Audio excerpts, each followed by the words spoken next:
Good morning. Good morning. Good morning. Hello, everyone, and welcome to the Dark Roast. I'm Donna Stroll, and I'm here with the always lovely and talented Rose Short with our awesome mug. And today is going to be all about building trust through your affiliate recommendations. How to be authentic and honest, and some stats on why that's so important, right? So, Yes, it's a yeah. big piece. It is. I mean, nearly 90% of people say that they need to trust a creator before they'll buy anything that they recommend. Basically, yeah. So if you're sketch, even if you only do it once, you're going to lose some traction there. So, yeah. So that's basically what we're going to be talking about today is, some how to do it, some actionable steps you can take, some facts and some stats that you can sort of tuck away for future reference, that kind of stuff. Yeah, and I think this is super important to talk about right now with everything going on with honey and the class action that's going to come out of that. Super important that we talk about this and how to kind of backpedal if you need to with dignity. Yeah. All right. So we all know that trust is like, the most important thing that you can have in your affiliate marketing success. I mean, maybe some people don't feel that way, but we're not talking about those people because those people suck, right? So, it's like 89%. That's what the stats and the studies have pulled out that 89% of consumers believe that trustworthiness is the most crucial point in their buying decision. And I mean, that's pretty obvious, right? You're not going to buy Yeah. from someone that you don't trust, and part of the way that you can do that is through transparency, right? The more transparent you are, the more confidence people can have in who you are and when you do give a recommendation, right? So, that's things like disclosing that you are an affiliate, that you're not just trying to scam them. Or if you're recommending something that you're not an affiliate for, putting that out there too. There's nothing wrong with saying, like, I make nothing off of this. I just really like this product. Um, you Mhm. know, and then your authenticity, right? So, what is it? Like 80% of consumers trust influencer recommendations. So that's really huge. So if you're an influencer, I feel like it's really important to recognize that people are putting a lot of faith and trust in you. Yeah. And so you can't just be saying that everything that you touch is gold, right? I feel like you need to be honest when things maybe don't match up.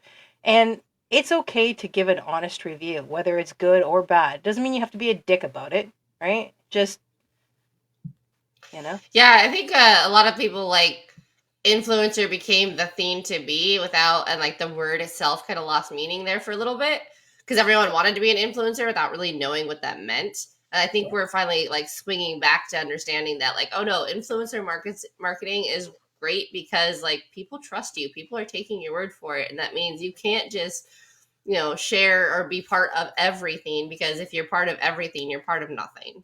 Exactly. You don't stand for anything, Hmm. right? If it just has no value. And that's where your ethical practices come in, right? Because that's how you build your long-term relationships. If you're ethical in the way that you do your business, and the way you treat your customers, then that's going to make them want to stick around and, be a lifetime customer. So maybe, they have something and they run its course with it, but then you bring something else to the table, they're going to be more willing to look at it because they already trust and believe you. Yep. And that's where email lists really come in handy. And that's why people say, build your list. That's where you're going to make your money. 57% of consumers, I believe, are more likely to buy a product after clicking on an affiliate link, which is why it's super important to have well placed and trustworthy content. So, what that means is, they liked your video, they went from your video to your link, they liked the link, they bought. Super important that it all matches what you're saying, what you're talking about, what your advert is. If you're doing ads, matches what the product is, all those kind of things. And then I'm not one of these people, but 72% of you say that you rely on online reviews I before am one making a of them. purchase. Yep. Yeah, which is huge. Like I said, I tend not to look at reviews because my take is usually that like the honest reviews are people who are pissed off. So they're going to be bad.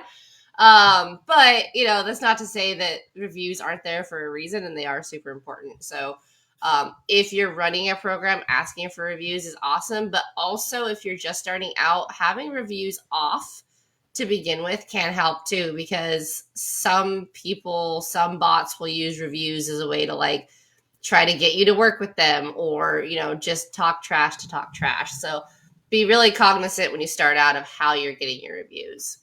Oh yeah. And then people tend to spend more on affiliate links too, and part of that is because usually an affiliate link leads to a funnel which has upsells and things like that. But on average, most people who are going to an affiliate link from someone they trust spend 10% more than other links or just people who randomly have come across you.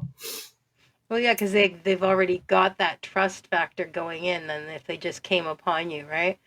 Yeah. So that makes a huge difference. Yeah. And then we already talked about, UGC and influencer marketing in the last couple of years, especially since COVID, has gotten huge. 88% of consumers have made buying decisions based on influencer recommendations. And I work with some luxury brands here in Phoenix, and I can absolutely say that, yeah, there's a podcaster that anytime he mentions one of the products I work with, sales skyrocket. Which makes sense, right? I mean, if your friend tells you this is awesome, you're more likely to look at it, unless it's a movie recommendation, then you probably file it away and never ever watch it because for whatever reason that happens. Yeah. Or maybe it's just me. Yeah. You should totally do this. I don't watch movies, so I get it too. So, there's some things that you can do, right? And I mean, the first one is obviously be transparent. Okay, you're going to clearly disclose your affiliate links. Whether you're talking or in a YouTube, right? You put it. If you're going to put up any links, you're going to put it in the description. If you're doing a blog post, you need a disclaimer. Always have your disclaimer available, whether it's email or whatnot, because that way they know. And I mean, the reality is, people don't have to buy from you. But if you're honest with them that, hey, if you do choose to buy this product, I will make a small commission and it's not going to cost you any more to do that. That's really, it's not a super crazy thing that you have to do. You're just being honest, right? You can just say this post contains affiliate links and I may earn a commission. So no big deal. Yeah, I have bought products that I don't necessarily like or really want just because I know it helps the creator.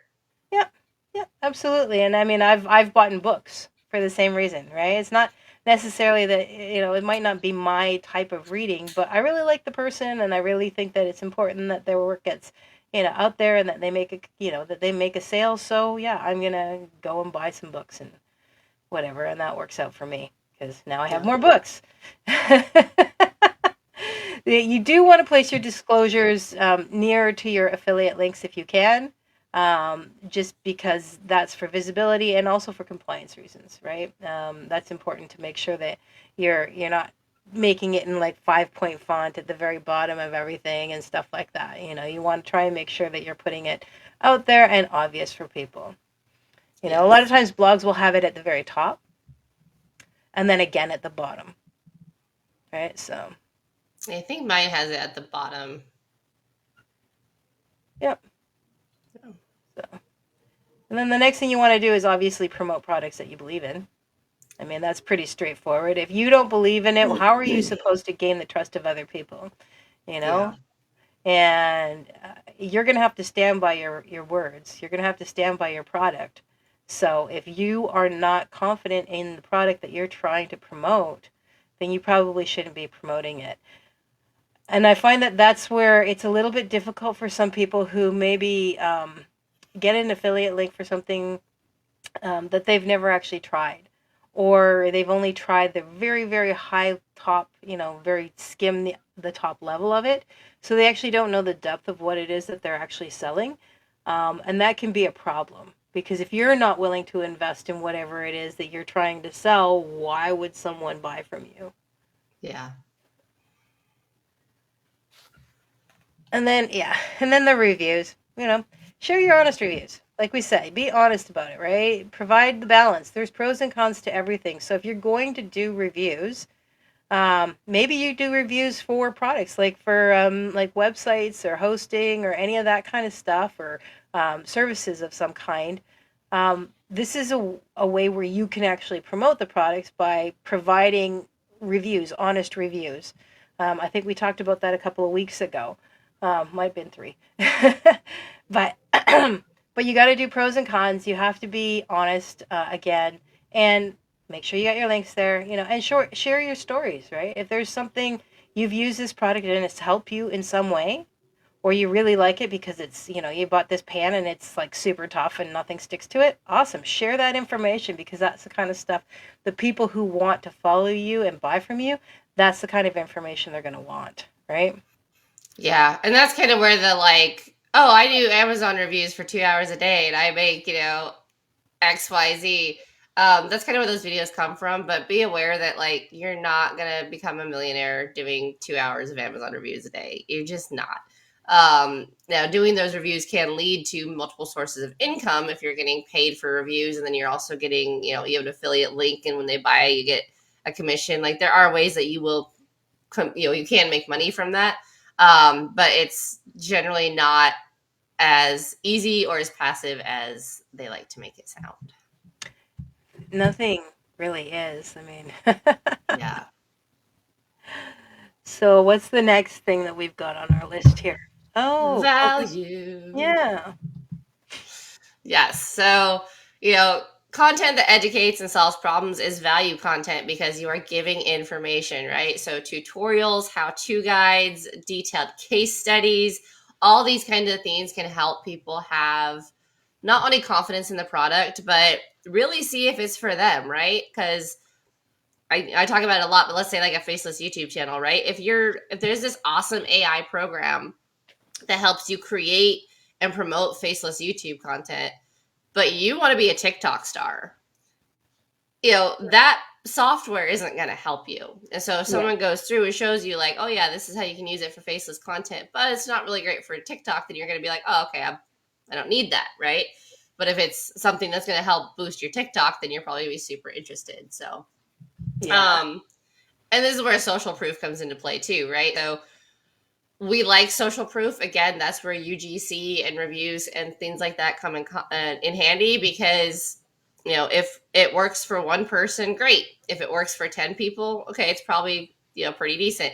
If it's worked for 1 million people, there's a good chance it's going to work for you, right? So being able to make content around that and show the statistics and the the data nerd stuff about how many people use it, how helpful it is, like how percentages that it boosts. Even if people don't understand the data, they like to see it. So I'm a data nerd. I love data.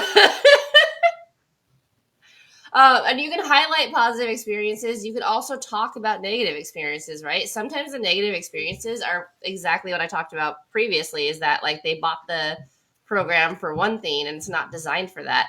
And it's okay to say like, hey, this person said this and I can see where they're coming from, but this program was never designed to do what they were wanting it to do. So you can rebuild it that way as well. And then engage. We talk about a lot and we're both terrible at. I think we're getting better, but getting better. It's progress. Right? Progress, not perfection. Yes. Gotta engage, right? So respond to questions, respond to comments, especially if it's about good morning, Provat. Nice. Hi.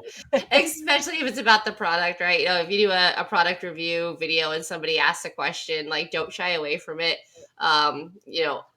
To keep transparency, answer it publicly. But it's okay to say like, hey, this gonna be a really in-depth answer. Can I message you and then maybe like circle back and do a reply video so that everybody can get the answer or something like that? Yeah. And address the negative ones as well constructively. We talk about this a lot. Don't just clap back. Because it shows that like maybe someone points out a negative that you missed and you're like, oh, you know what? You're right. That is a thing. And let's talk about it. Or you can be like, I didn't actually experience that. Can you tell me more about why you're saying that, kind of thing? And then that builds your engagement, but it also builds your trust because you're willing to, address the negatives.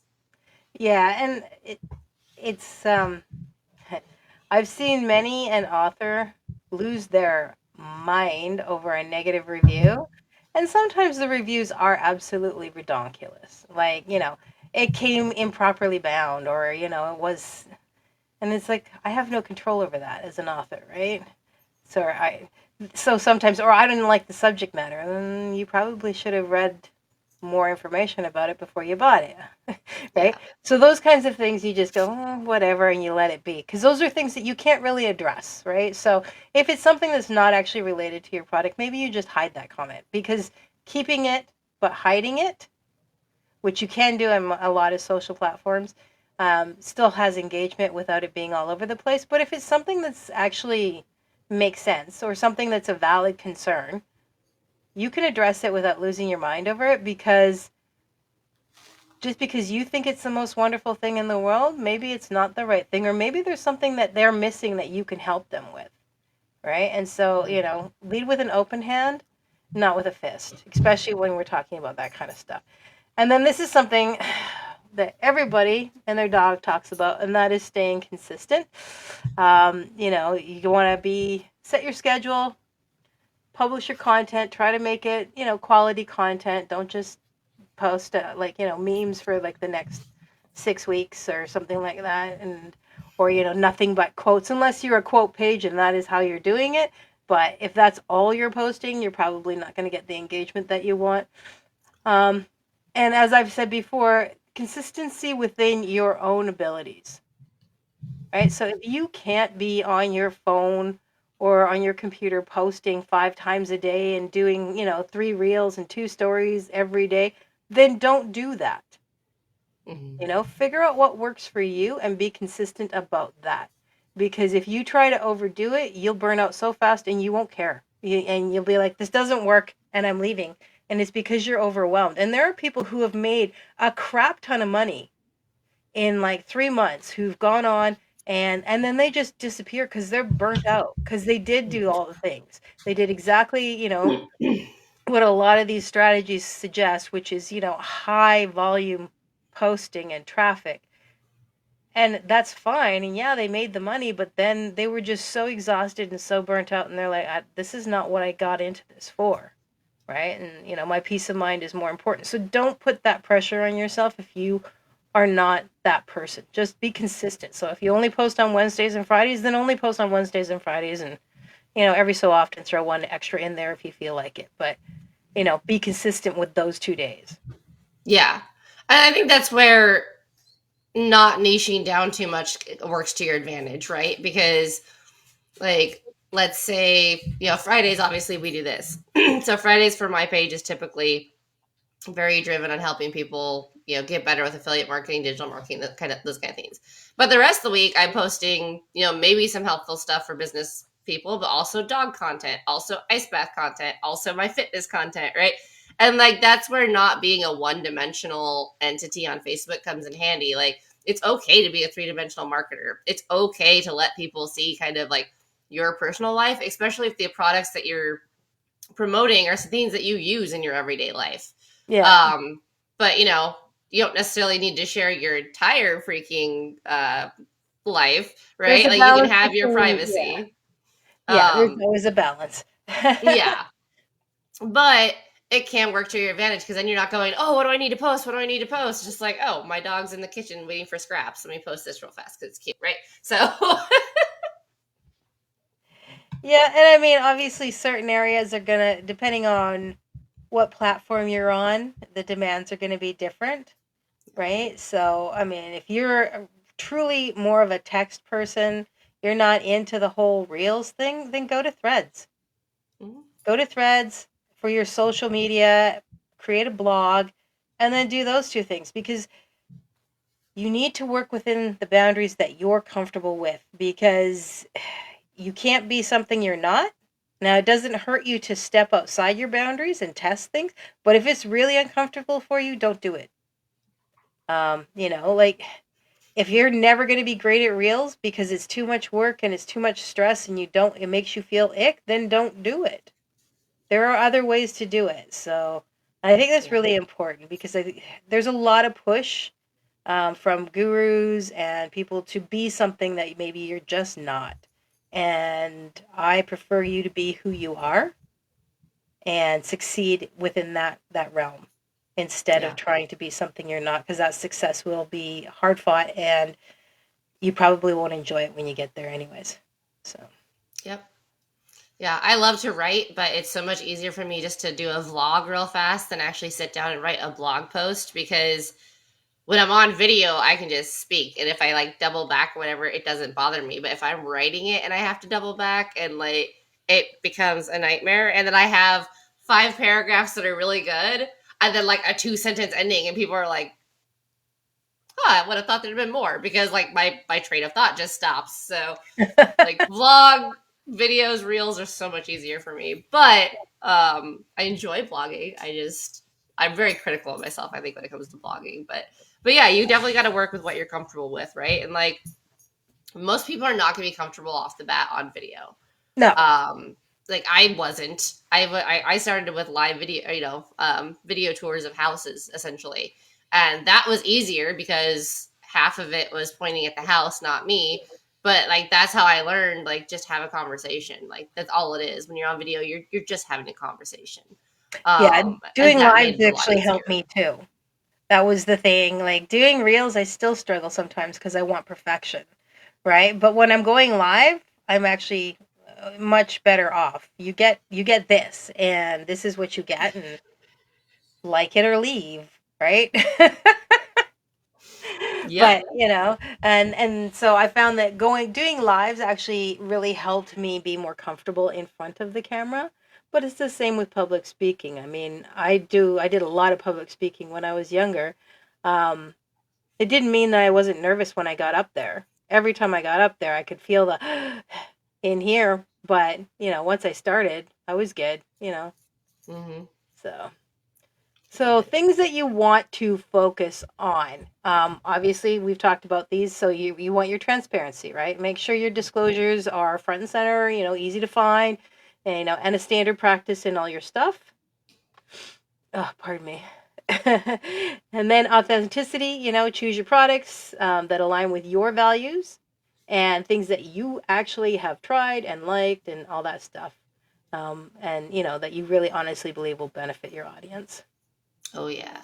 And quality content, right? Focus on creating valuable, engaging, and educational content, not just silly stuff that, is fun. Like the silly stuff is great. It's a great way just to have fun with making videos and experimenting with things. But if you want that engagement, it's got to be something that's going to spark some kind of interest in people, either to comment or to look at what you're doing.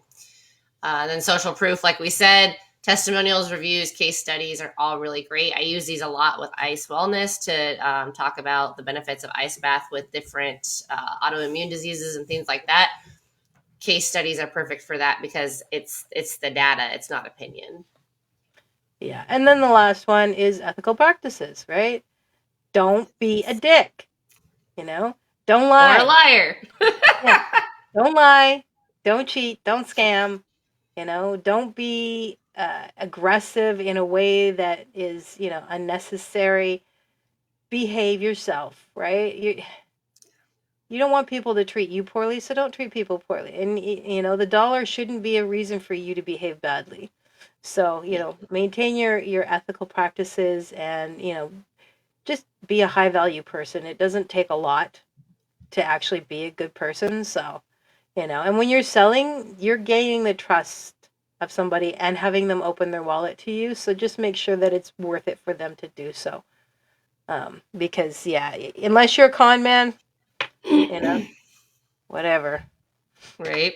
Yeah. So, Yeah. but I think that is almost it for today. I think so too. Yeah. So basically, if you implement these strategies, keeping in mind the stats and how important and valuable that it is, um, you know, it's really going to help your business in the long run and in the short run, right? You start building that trust, you're going to find that people are going to be more willing to listen to you and open their wallets to you. So, Yeah. And that could even mean on social media and blogging, right? Like there's a lot of blog sites where you can give tips to the creators, or like Facebook, you can give stars. So it doesn't even have to be from your affiliate links that income is necessarily going to come for no like and trust. It could be from those little things as well. Super Yep. thanks on YouTube. I've done super thanks to a few creators that I don't necessarily think that being part of their subscription is worth it, but they've done a video that I'm like, oh my god, this is amazing, this is what I needed. And like, so there's ways beyond that if you have that no like and trust, that you Yeah. can get some income streams going too. So Yeah, because I mean, a couple of bucks just to say, dude, that was super helpful, right? Is nice. That's just one more thing that helps the person that's creating it, that's put in the time and the effort. And so, yeah, like you say, it doesn't have to all be just from a sale. But any rate, so that is all, and that is everything for today. Yes. What do we talk about next week? Please drop a comment, share, and hit that subscribe button. Your feedback is super helpful in growing this channel. And of course, if you have any questions or if there's any specific thing that you would like us to talk about, drop that in the comments too. Happy Friday! Happy Friday, everyone!